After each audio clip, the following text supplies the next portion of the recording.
Join ForumIAS Academy, trusted by hundreds of toppers, including IAS Rank 1 Shruti Sharma.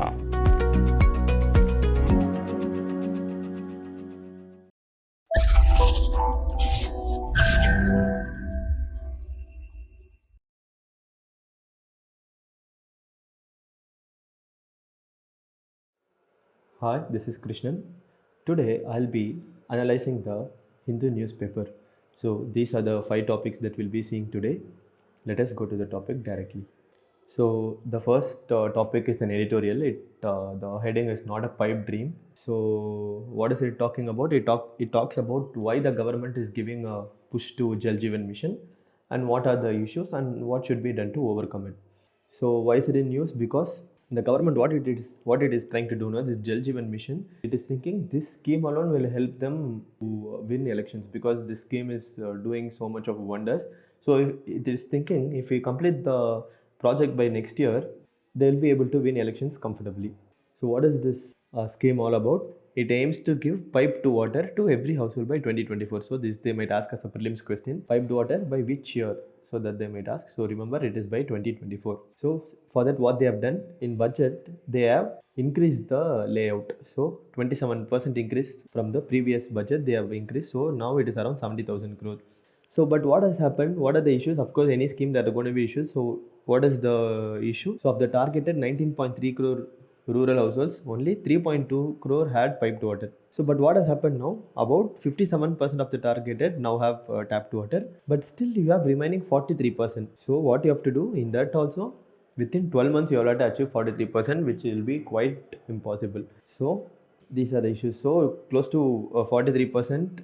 The target has not been achieved.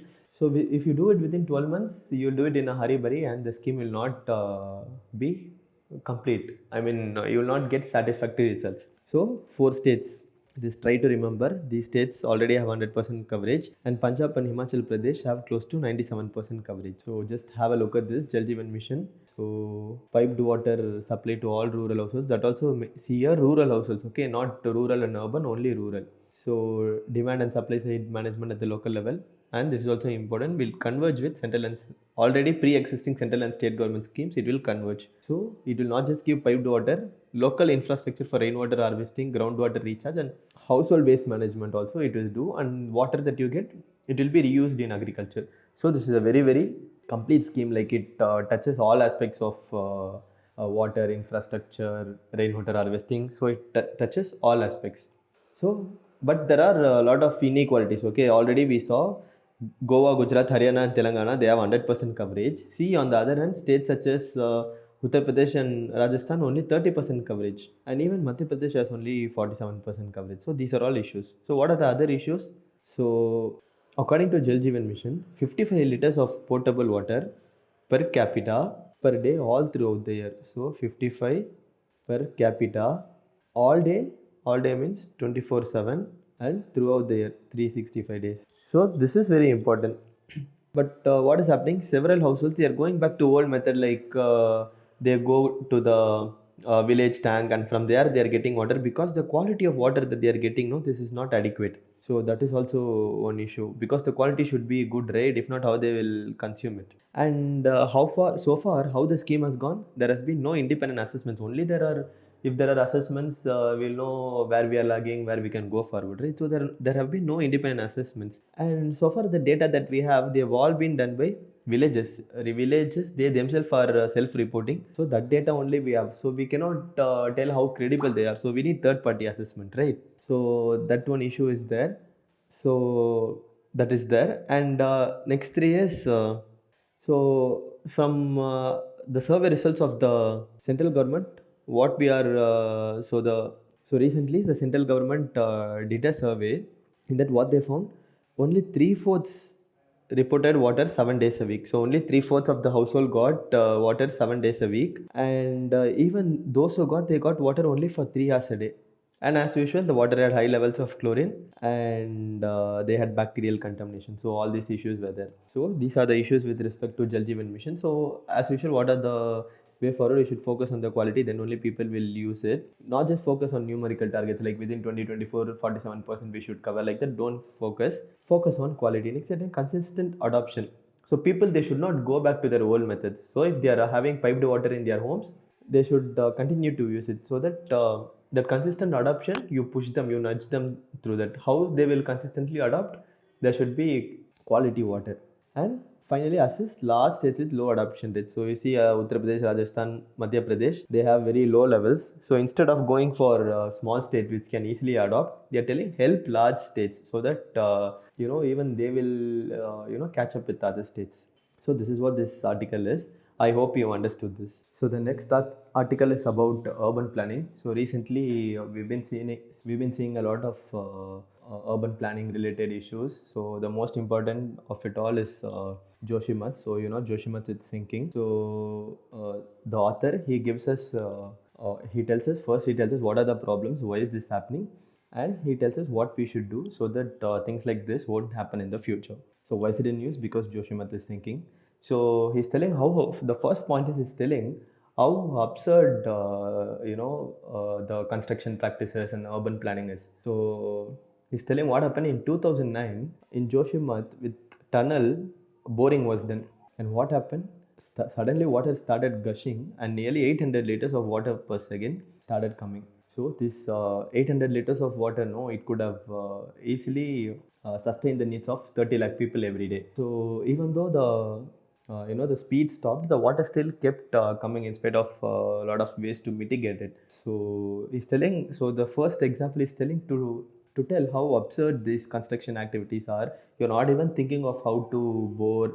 You're bringing this tunnel boring machine and see water started coming out. It started flooding and water also lost, and flooding also loss of life, property, everything, because of one simple tunnel boring machine. And because of that, what happened?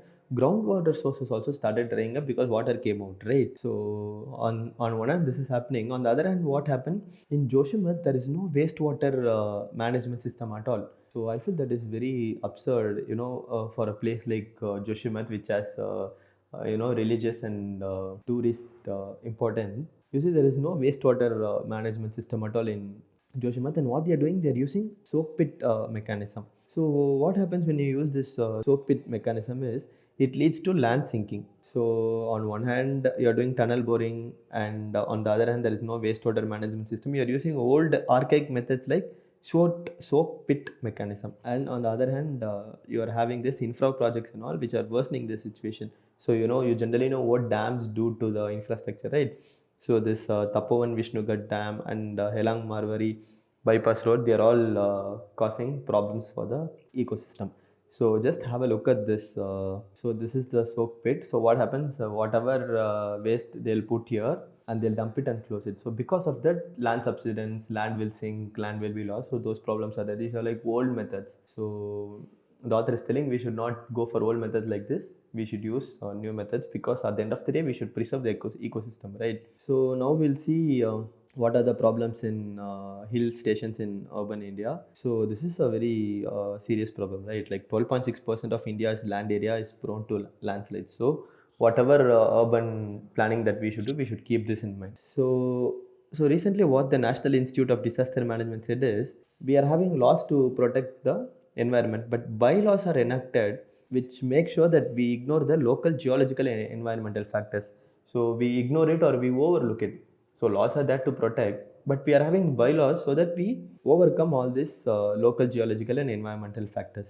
So because of this, what is happening? This Himalayas and Western Ghats, they have a high landslide vulnerability. There are a lot of places which are vulnerable, but Himalayas and Western Ghats only the highest. So these two places you keep in mind. And why this thing is increasing is because for everything we are using the tunneling construction method. So this increases the slope instability. Because of that, landslides will come. So this tunneling is becoming a huge problem. So you understand why when the tunnel goes into the mountains and rocks, it will disturb the structure, and because of that land slide, and because of that slope gets unstable. So first what we should do, what needs to be done, we need credible data at the granular level. Granular level means smallest of small. We should need at the granular level, which places are strong, which are not strong. So but like that we need place by place, region by region, district by district data we need. So what the geographical survey has done, 1 is to 50,000. That is, for every 0.5 kilometers they have granular level data. But what the author is telling, we need 1 is to 1,000 level, so that we get much more information about each region. Excuse me. And next, what is telling, identify areas with high risk and allow no more construction. Next is telling, reduce human interventions. Enough. The carrying capacity is very low. We have breached the carrying capacity, so you reduce human interventions. So what is so he's giving also best practice. In Mizoram ice wall, it is a seismic zone 5. So seismic zone 5, this is actually this is the data. So see, this is where Mizoram ice wall is, seismic 5. So because of the earthquake, seismic zone 5, what they have done, they have a city landslide action plan, and in that they have students, experts, and they keep updating also. So he's telling this is a very good plan, and we should good action, and we should follow it. So this what the Mizoram is doing with regard to ice wall. So ice wall is prone to landslide, and they have all this action plan in place. So he's telling, so the author is telling, if you want to develop a place, you don't just do it on your own. He's telling you get assessment by geologists and experts. So if you do that, they'll tell you how to do it and where you should not touch and things like that. So in addition to this, he's telling what you should do. You set up real-time monitoring system, early warning system, rainfall, how much it is infiltrating. You assess that with sensors, water movement, slope instability. For all this, we should improve the spending, like that he's telling. So next thing is flood risk. So this map is about the landslide prone area. So you see Himalayas, Western Ghats, these are all landslide prone areas. So if they ask you in the exam about landslides in mains, you draw this diagram and you should explain. So that's it. So one is landslide, earthquakes. What is the other issue is flood. Urban India is prone to flooding, right? Mumbai, Chennai, Bangalore, we keep seeing this time and again. So what has happened is seasonal rain is now increasing its intensity. So we saw this in Mumbai. So what happened in the Motali River? So we saw this in Palava City phase 1 and phase 2, right, in Dombivli. So what happened? Seasonal rain intensity increased. Why this place got flooded? Because it was built on the floodplains of Motali River. So when you build a new city, you should keep all this in mind. So what happened, that this township, no, it is spread on 4,500 acres, which is on the floodplains of Motali River. So obviously river, it is the space for river. So if it is flooding, it will flood the urban area only, the township only. So they are telling don't build cities in places like this. So what they are telling, this planned township, no, they lack concern for natural hazards. So the same example they are giving for Panjim in Goa, which is very near the Mandovi river. So if Mandovi gets flooded, all the urban settlements will get affected. So they're telling don't we are doing urban planning, so keep all these things in mind. Don't do it on floodplains. So same thing for Delhi, it is on Yamuna floodplain. So if Yamuna floods, Delhi will get affected. Kolkata also facing the same fate. In fact, the Intergovernment Planet on Climate Change, in its report in March 2022, it is even telling Kolkata faces risk due to rising sea levels. So a lot of urban cities in our country, they are facing these issues. Why? First is urban poor planning, next is climate change. So both of them are coming together, and they are affecting, and they are going to affect all these places. So we should have good urban planning. So what we should do? First, we should make our cities are flood proof. So for that, what we should do, we should stop filling up water bodies. So what they'll do, they are filling up water bodies like canals. What will happen if you fill up water bodies? When there is flood, they'll not be able to carry enough water, so they'll easily flood. So they are telling you stop filling water bodies. And next, have proper sewerage. So we saw, right, in Joshimath there is no sewerage system at all. So have proper severages and stormwater drain network. So a lot of cities do not have it. So what is the stormwater drain networks? If it rains, all the cities will have underground tunnels. I mean, not tunnels, it will have like pipes. So when it rains, the water will go to the pipe and it will directly go to the sea.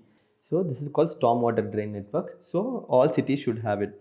So even if the existing sewerage networks, they are all old and outdated and they should be reworked. And next thing is, in low-lying urban areas, you have proper wastewater drainage so that the cities won't get deluged. So that is there. And low-lying rivers you desilt so that they'll be able to carry more waters during flooding times. So and build coastal walls. So we are seeing, right,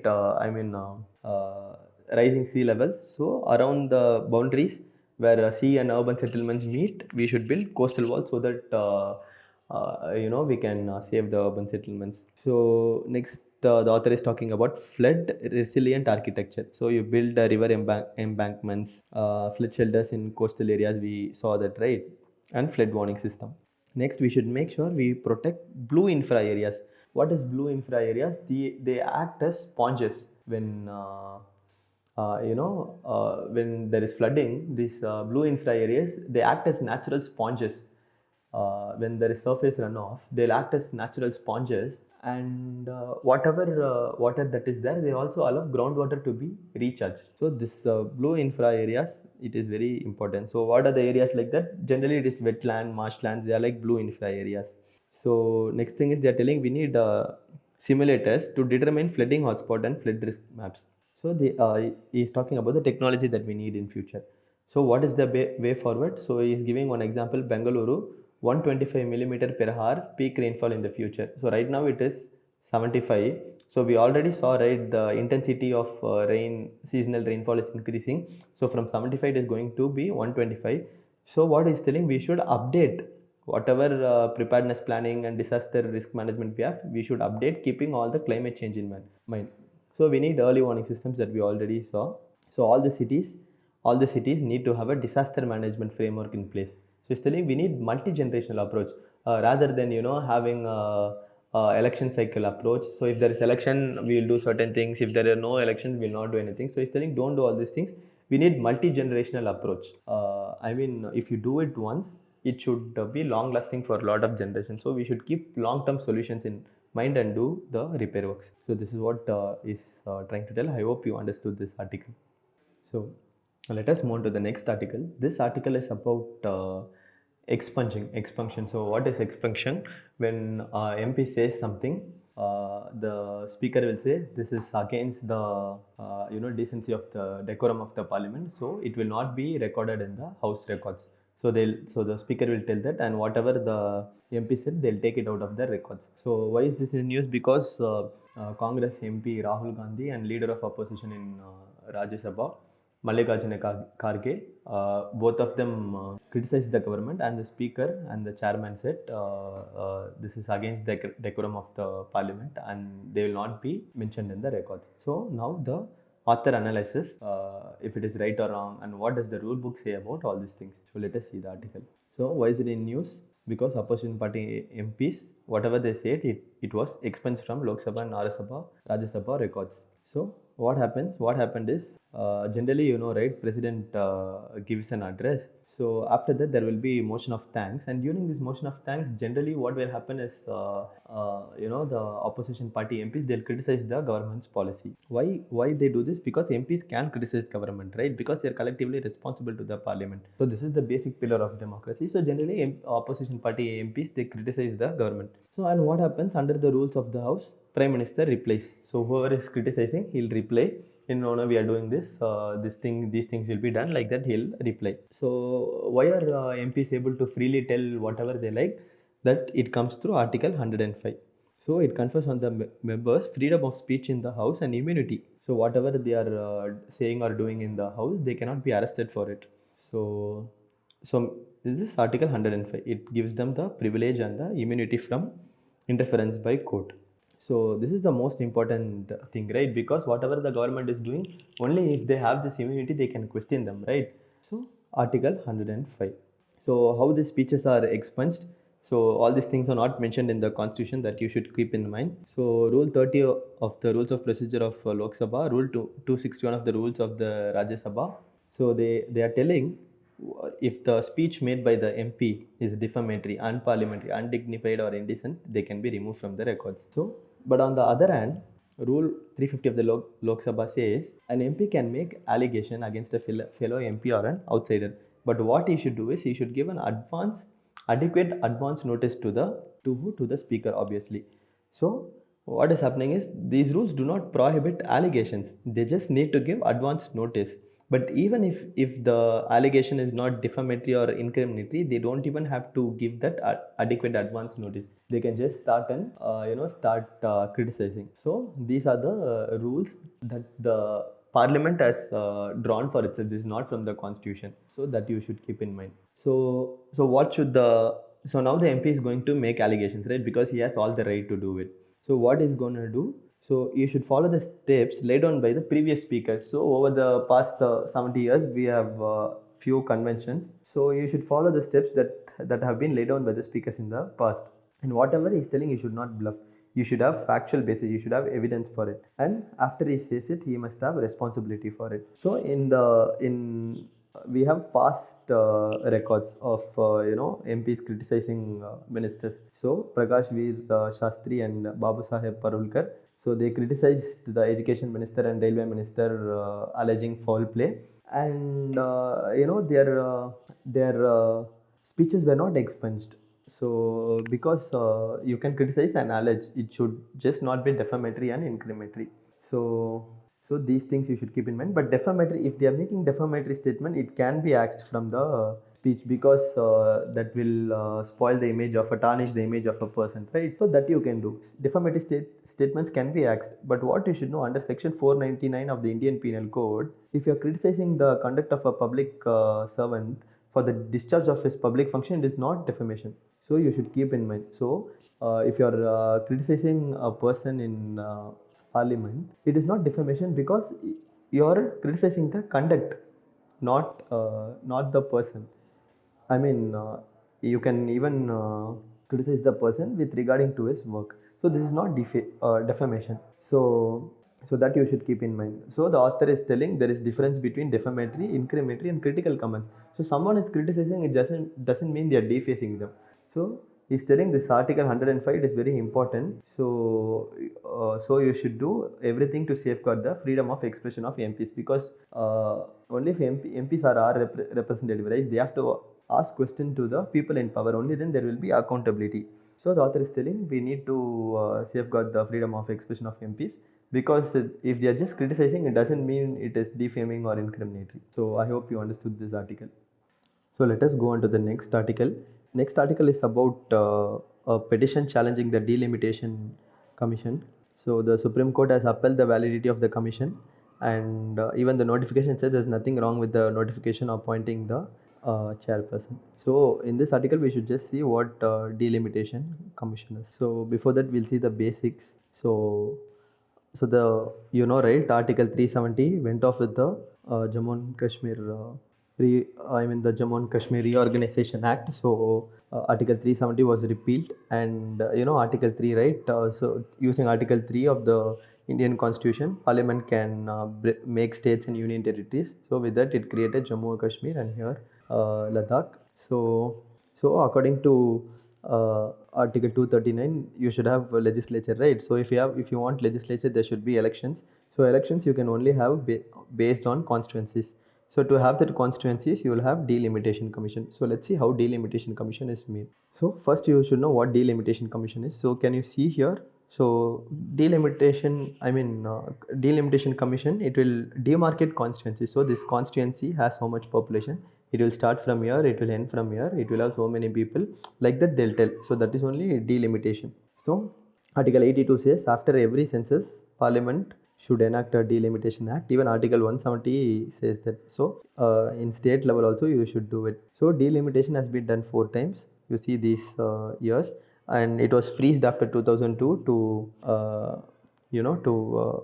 encourage population control. So after 2026 now there will be delimitation act. So how this delimitation commission works? It is appointed by the President of India, and it works with Election Commission of India. So who will be a part of it? Retired Supreme Court Judge, Chief Election Commissioner, and respective State Chief Election Commissioner. So, and this is very important. The decision of delimitation commission is final. That is, it is outside the purview of judicial review. So it cannot be challenged in courts. So I hope you understood this. So let us move on to the next article. This article is about, recently there have been calls from a broad panel of experts to conserve geo-heritage sites. So that is why it is in the news. So you should know what are geo-heritage sites. So these are geological features which are inherently or culturally significant. So they'll help us understand Earth's evolution. They'll help us understand the history of Earth and things like that. Who is taking care of all these places? It is the Geological Survey of India. So that you should keep in mind. All these geological monuments, Geological Survey of India is protecting it. So what is happening recently? The government has decided to come up with a bill to protect these geological sites. So what they have decided is they have decided to give all the authority to the Director General of Geological Survey of India. So that is one problem. And now let us see what the bill has. So it gives Geological Survey of India to declare sites as geo-heritage sites. So and it can take possession of relics, that is fossils, rocks. Even if it is in private land, it can take it back. And it can prohibit construction around 100 meters around the site. It can say you cannot build, and penalize. They can impose punishments up to 5 lakh. So if people are fined vandalizing, defacing, and if there are any violation of directives issued by Director General of Geological Survey of India, they can impose fines up to rupees 5 lakhs. So these things are there, but the entire authority over a site is with Director General of GSI. But what the experts feel is Geological Survey of India, yeah, they have done good job in preserving and conserving geological sites, but they do not have much expertise in modern conservation methods. So we need a lot of stakeholders to come in and be a part of the conservation efforts. So what happened some time back? So the Indian National Science Academy, Society for Earth and Sciences, they all came together and they came up with something called the National Geo Heritage Authority. So what this National Geo Heritage Authority will do? They'll advise state governments on conservation. They'll help set up geo heritage parks, and they'll help decide the geological importance of sites, and they'll also help to administer the site, and with the fossils or relics whatever we have, they will help us to research and know what is the importance of it. So this National Geo Heritage Authority, it was proposed, but nothing has come out of it so far.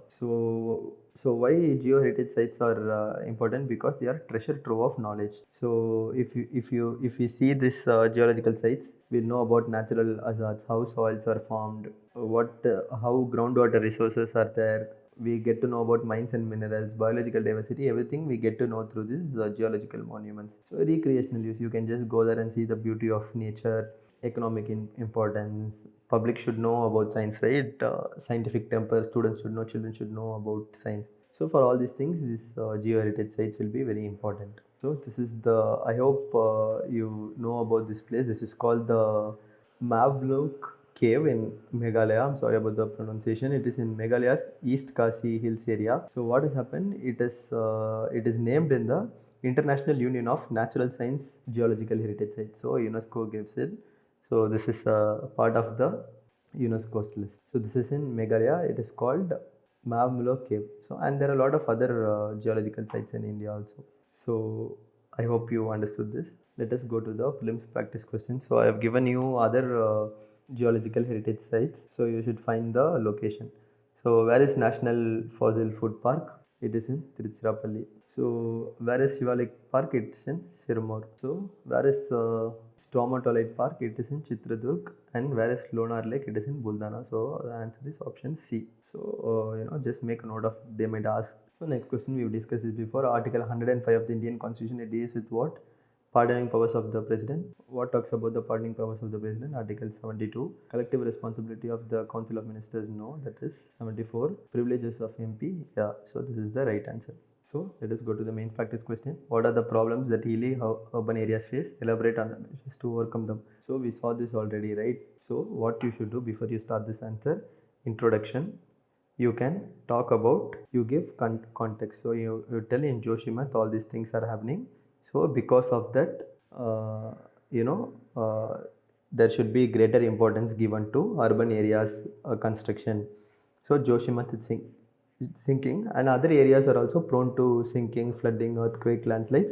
So we need to be ready with measures to overcome this. So, and we have already seen, right, what are the how we should conserve them. We have seen this already. We'll have a look at it again. So you should write that answer only. So what needs to be done? So we need credible data and granular level data we saw, and this thing, all these things we saw, right? Geological Survey of India, they have at this level. Now we should have at this level. So no more construction, reduce human intervention, carrying capacity, reduce, and this best practice you can give in Mizoram, they are doing it.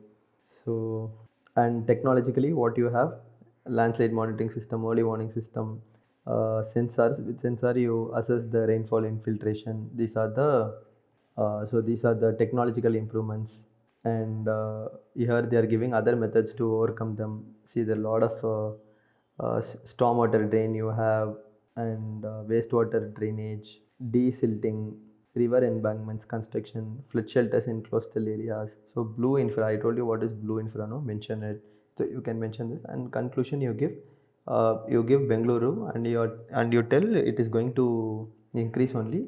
So we should be updated. So whatever old preparedness we had, we should not follow it. Early warning systems. So each city, each plan, they should come up with their own plans and multi-generational approach.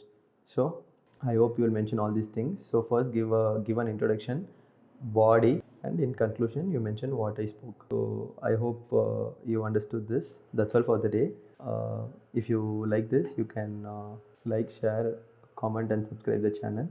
You can share it among your friends also. You can also follow us on YouTube, Instagram, Telegram, and Facebook. Thanks for tuning in.